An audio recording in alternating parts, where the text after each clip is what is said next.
never been fair for us. We had to fight a lot to get where we're at. I was successful going to school in that. I tried to make sure my family we all try to stick together because we love each other. We might hate each other at the same time, but we love each other.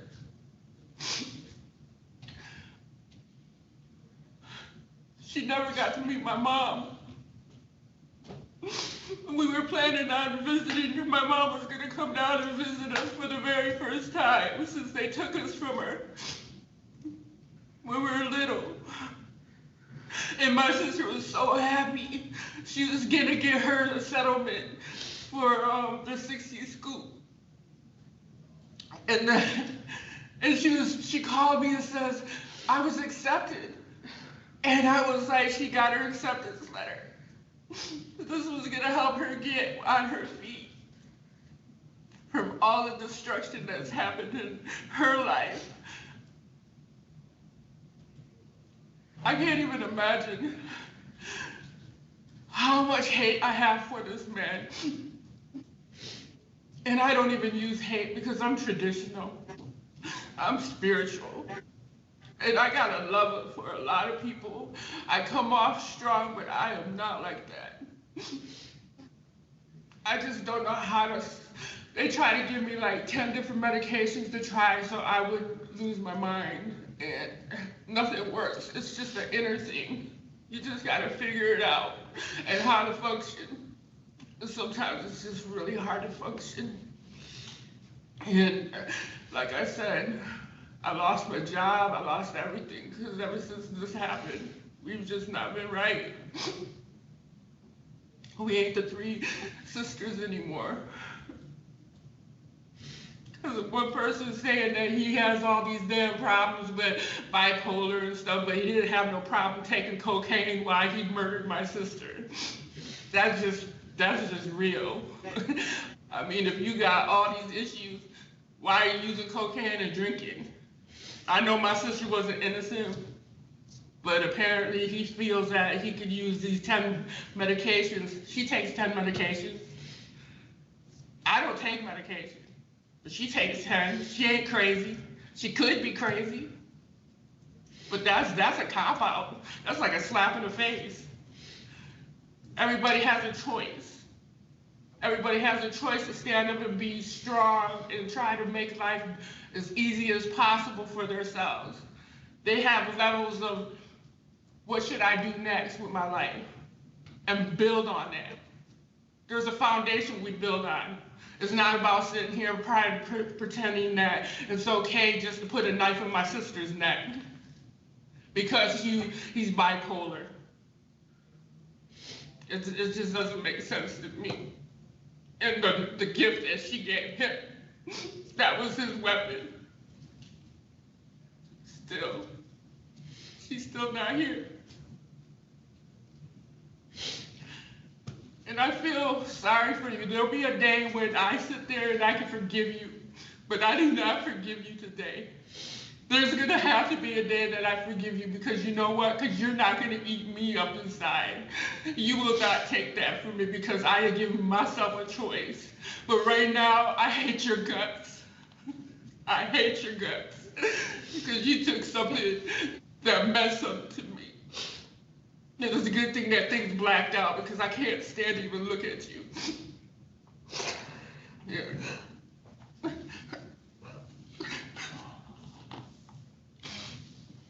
Thank you. Thank you for being here and for your comments today.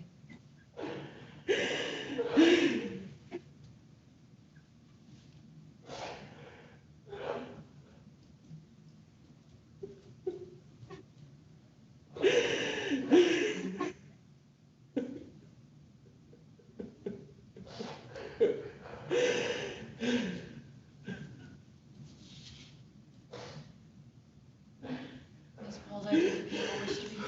Yes, thank you, Your Honor. I sincerely.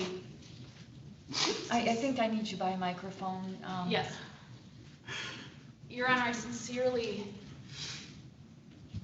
like Tracy and Sonia. I've grown to learn about them and their family and their life situation growing up, and it's very, very clear the bond that they hold for each other, for the rest of their family, and for Janice, as we've come to know. Her nickname was Coco.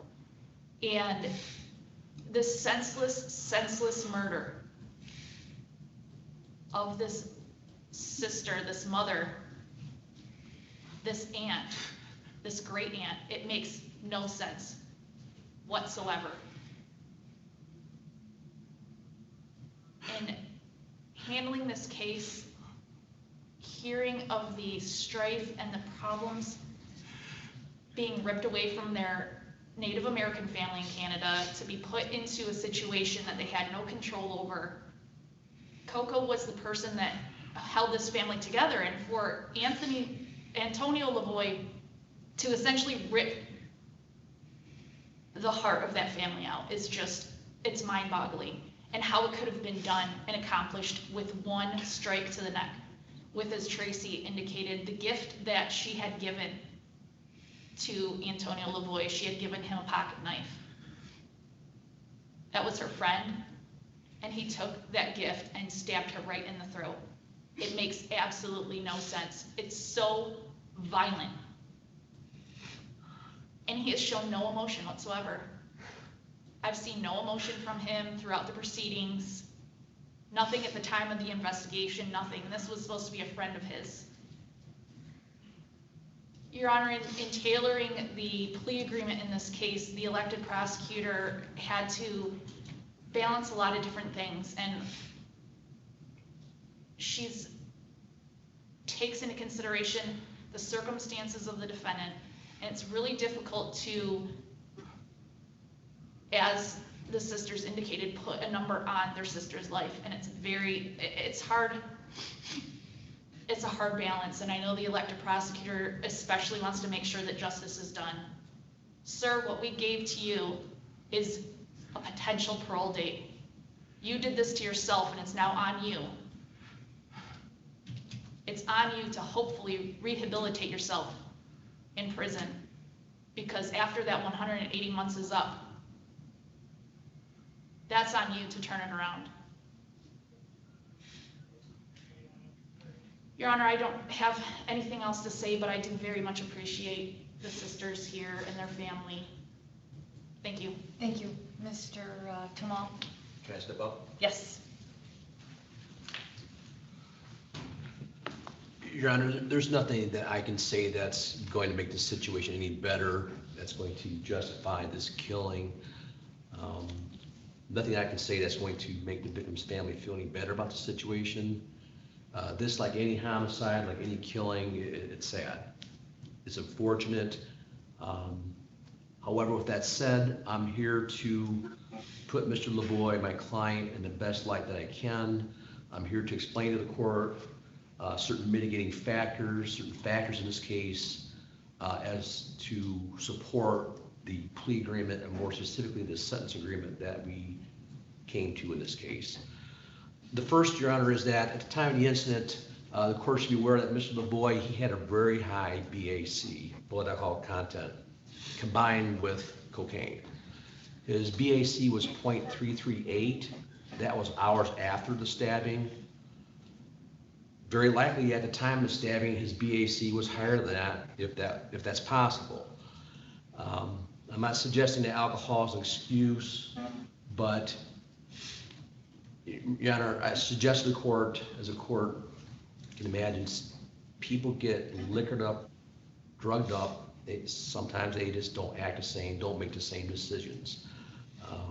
People drink to this degree, they do stupid things. They make bad decisions. I'm suggesting to the court that probably played a part in what happened here, because it is out of character. These two were friends. Something odd happened that night. I believe alcohol and drugs probably played a part.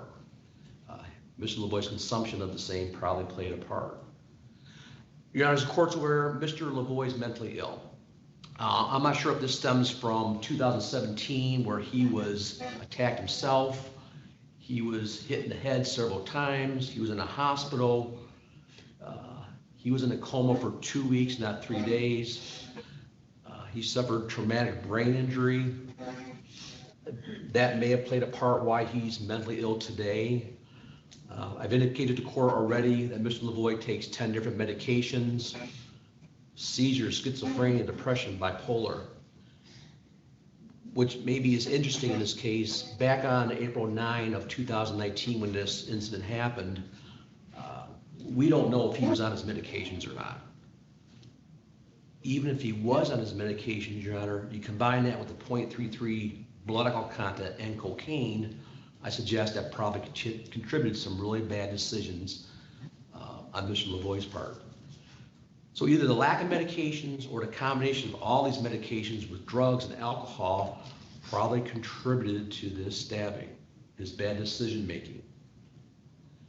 Your Honor, for what it's worth, Mr. Lavoie did stab the victim one time. I had a case several years ago, VOA case, victim got stabbed 100 times. I would suggest to the court that a one-time stab seems more reactional, more spur of the moment kind of mindset. However, it was a fatal stab. And finally, Your Honor, Mr. Lavoie has taken responsibility for his actions. He did plead no contest. I would suggest to court he did take responsibility. When the court considers all these mitigating factors, I do believe a 15-year sentence agreement is fair and appropriate. This 15-year agreement was approved by Carol Seaman. Thank you. Thank you. Mr. Lavoie, this is your opportunity. Is there anything that you wanted to say?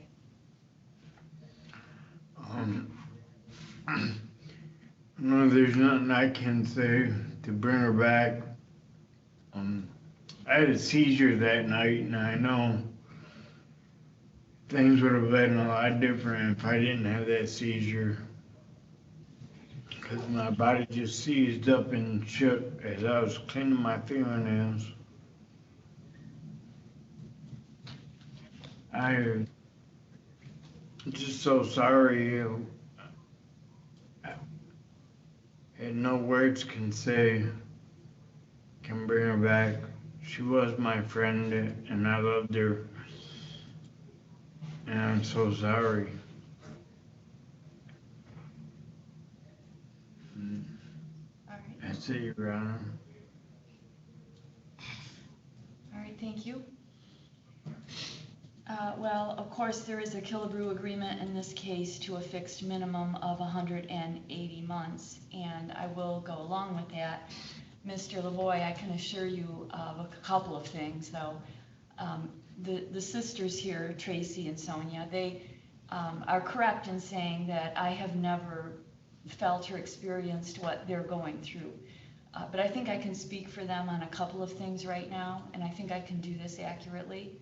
One is they don't care if she was stabbed once or 100 times, and they don't consider this a stupid decision or a bad decision. This was an evil, tragic decision. And they've mentioned your mental illness as not being an excuse. I agree wholeheartedly with that. And I think you need to hear this loud and clear, in that a lot of us are sympathetic to mental health issues. But we all understand the idea of personal responsibility. And if you have a mental health issue that evening with the presence of cocaine and alcohol in your system, you were clearly not taking responsibility for your own mental health issues. And that really then represents no mitigation here whatsoever. These women, these two sisters of Janice, have so many different feelings that they've talked about, and they're all understandable.